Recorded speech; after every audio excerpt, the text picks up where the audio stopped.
She's working on Men in Pink, sociological exploration of drivers to male entry in female-dominated occupations in Spain, as part of her PhD work.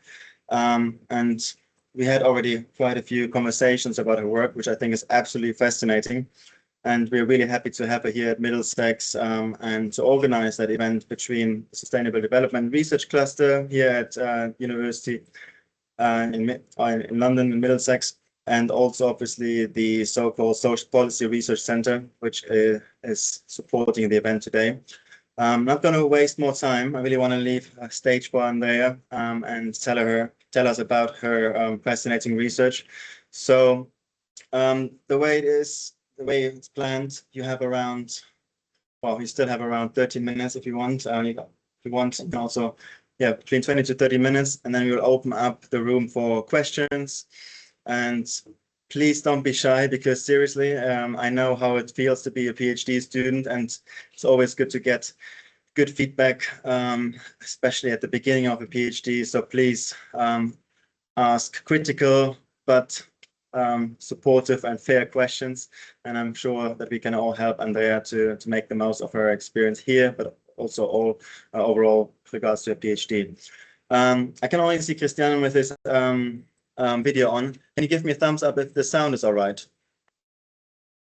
Is that okay? Yeah, okay, good. Right, so stage is yours, floor is yours, and thank you so much for coming to London. Good evening to everyone. I'm Andrea from Complutense University, and first of all, I want to begin expressing my gratitude to Incasi Project for giving me the opportunity of staying here.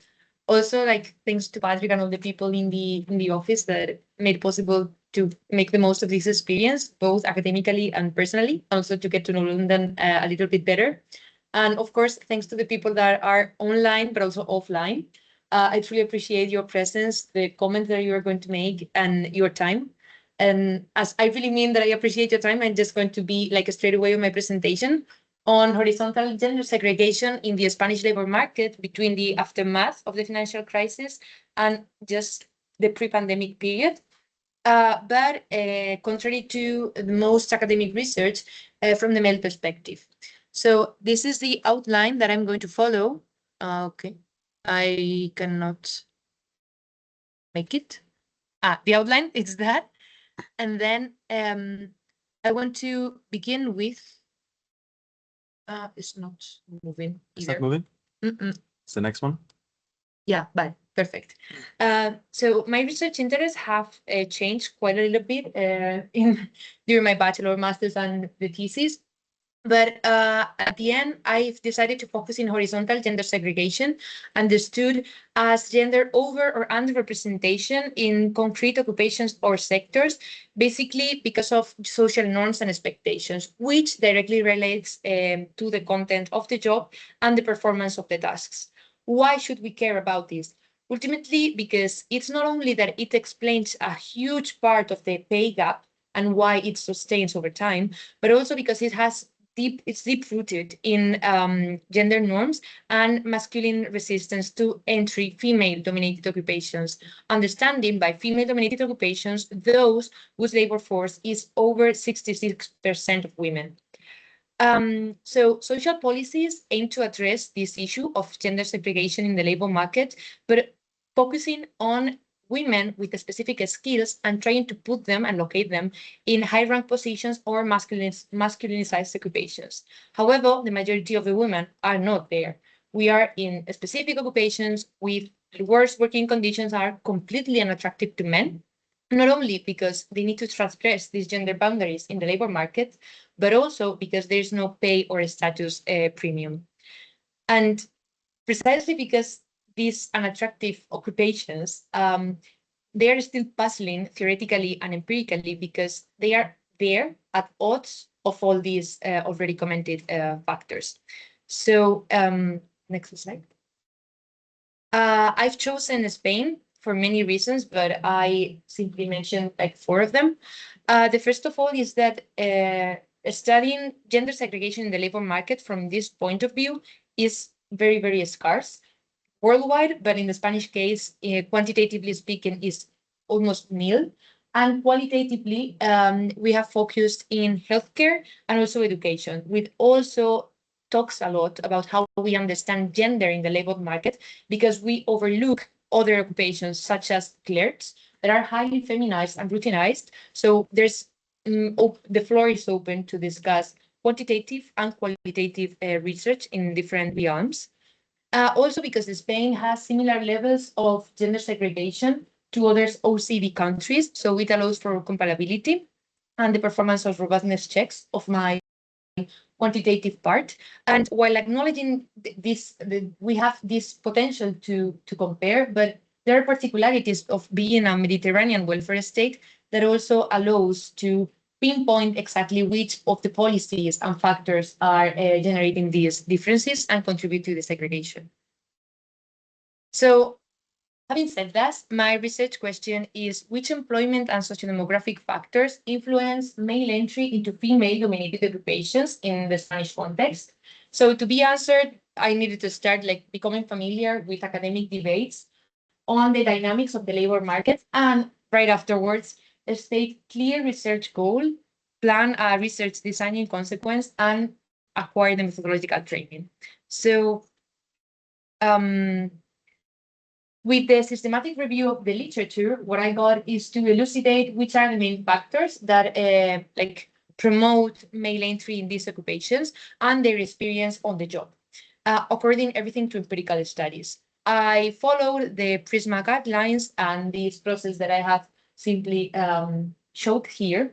And the outcome was, next slide, please, was a repository of 29 empirical works, all of them except one written in English, both mixing it more or less evenly, like half use qualitative and the other half quantitative, except one that has mixed methods, research design, and they covered 11 countries.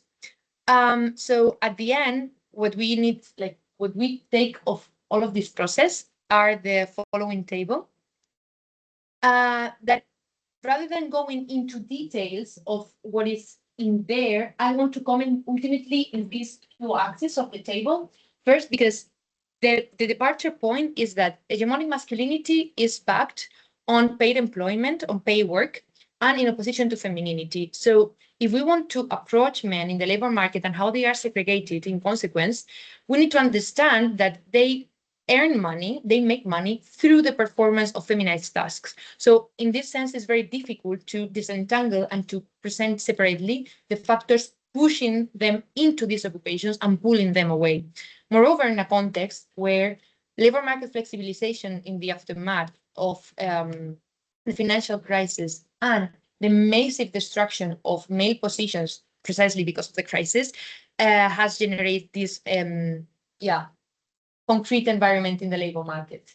And finally, I also wanted to comment, there are some ambivalent factors that yield mixed results because it's not clear if they favor or hamper their access, such as the awareness of their working class background or the unemployment status. So at the end, next slide, please. The take-home insights of these results are basically that the greater the attachment to hegemonic masculinity, the harder to access feminized occupations are, the greater the unrest that men suffer if they are in. But they rely on a wide array of strategies to palliate gender identity dissonance and renegotiate their masculinity to lessen social stigma. So both supply and demand, labor supply and labor demand play a role, and they need to be considered together. And the limitations and opportunities are taken into account through the selection of the case and also through the research design that I'm about to present. So next slide. The core goal is what I've been repeating through all the presentation. And this is pinned down in 3 deductively proposed goals. The first one is to describe feminized occupations vis-a-vis those masculinized and integrated. But from a dynamic point of view, considering how the factors that I have selected are associated with employment in them. But this would assume that feminized occupations are internally homogeneous, and it's not the case, because skills that are demanded make a difference on the type of workers that they demand. So I aim to comprehend how sociodemographic and employment conditions have evolved over the period that I have selected in Spain, and how it favored the presence of these profiles in feminized occupations. But these trends, when they change, it's needed to explore how these factors influence concretely in those periods. So that's why they come afterwards. And finally, as I don't want to have only like a screenshot of this entry and this simple transition, it could be necessarily to reconstruct male careers in some feminized occupations, but this is going to be like kind of a pilot study at the end of the thesis if I have enough time. So yeah. The research design is a theoretically driven sequential multiple methods design. Today, I'm going to focus only in the first goal. So I'm going to present the correspondence analysis results using the National Labor Force Survey data, and the output are some graphs that represent the standard residuals. Next, please. This graph shows how labor market segregation is quite stable in Spain. The gap that you can see in 2011 is because there is a discontinuity in the national classification of occupations. So I have asked for the converted data, and since I haven't received it yet, I'm just simply going to present the period, next slide, that period. That is from 2011 until 2019, although the plan is to take back to 2009. So next slide. In this graph, I want to simply demonstrate that indeed the Spanish labor market is segregated and men are extremely underrepresented in feminized occupations compared to the total of the workforce. Next slide. The methodology that I have implemented to achieve the goal one, that is to comprehend this heterogeneity within feminized occupations by skills, is correspondence analysis that at the end what does is associate categorical variables and determine whether they have like a significant, statistically significant association of dependency or not.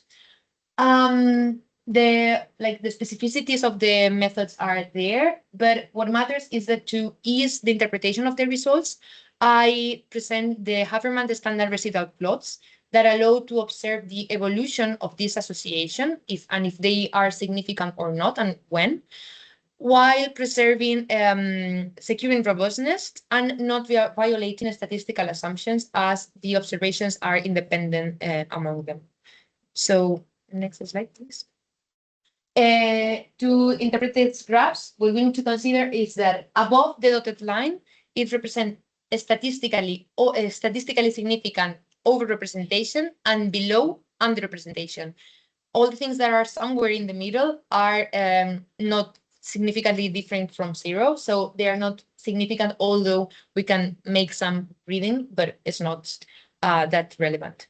So in this case, about the contract duration, what we can see is that men with permanent contracts are overrepresented in highest skilled feminized occupations, but from 2013 onwards, the intensity of the association sharply falls down, and vice versa. Temporarity of women with temporary contracts are overrepresented in lowest skills occupations, but again, from then on, it falls, it converges to zero. This is relevant not only because the association is nice per se, but also because it speaks a lot about how flexibilization in the labor market has subtracted this kind of privilege of men of having this permanent contract. This is like overinterpreting the results, but this is precisely why the second goal is also presented. So yeah, in the next slide, what we can see is that according to the workday duration, men with part-time employment are statistically indifferent. They are not under or overrepresented in none of the feminized occupations, but in higher skilled occupations, what we find is that full-time employment is like the rule, let's say. But again, from 2013 onwards, the gap between men and women grows, and men again tend to go to the normality distribution. So it gives like a lot of clues about how this might be evolving. And by symmetry, it happens the contrary in lower skilled occupations. Next slide. For the sake of brevity, I won't present the results, the graphs of all these sociodemographic variables, but some keynotes. Education is a highly segregatory factor, so high skilled labor force matches high skilled, is overrepresented in high skilled occupations and vice versa, what makes pretty sensical. But age raises like very interesting results because elder and adult men are underrepresented in lower skills, whereas young men are overrepresented. Women displayed different patterns by age group, so it means that age indeed make a difference between men and women to be allocated in these types of occupations. Regarding the migration status, Spaniards are overrepresented in higher skills, especially men, and migrants are overrepresented in lower skills, especially women. So this gives hints about how migration status generates, it segregates within, but also between genders. So we might keep an eye on this. And then finally, marital status is something that in the Spanish case, because of this familiaristic tradition that we have and the cultural factors, marital status has been raised as a matter of fact that generates difference in labor market participation. However, it has been losing influence over time. So the intensity of the relationships are declining. And married men are overrepresented in higher skills, but it's not being, like, it's becoming less and less influential over time. So, next slide. To wrap up, what I want to comment is that in feminized occupations, workday, education, age group, and migrant status are significantly making differences or are associated with significance to employment. The critical periods when these trend shifts are mainly 2013 and 2017. All of the changes are significant there. And contract type and the marital status are losing, they remain significant, but are losing influence over time. So this is not something, because I haven't presented the data and the graphs for masculinized and integrated occupations, but these patterns are not repetitive across these gendered occupational groups. So it means that there are dynamic specifically settled in this feminized context. So finally, I wanted to simply say that in conclusion, addressing gender segregation in the labor market from the male standpoint, problematizing men, is crucial to understand how the most resistant set of people to access feminized occupations might go in, and how we can make attractive feminized occupations in order to improve the working condition of the majority of the women, precisely. And we need to be creative to find solutions, because it's not only a cultural matter, but also like a material matter. So supply and demand factors need to be considered and be discussed jointly. And I think that it is necessary to explore the changes in those years when the trends shift. I presume that 2009 is one of them, because literature says that it's a crucial year. But with the data that I presented here, for sure, it's 2013 and 2017. And finally, as these quantitative methods present many limitations, basically that we cannot follow careers, we only can observe transitions, and we lose the meaning that people provide to the events that they live, it could be positive to run a pilot qualitative study.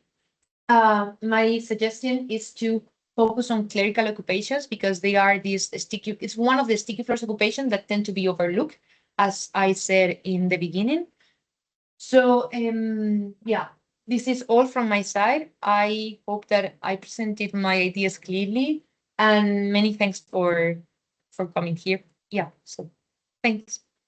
Let's see.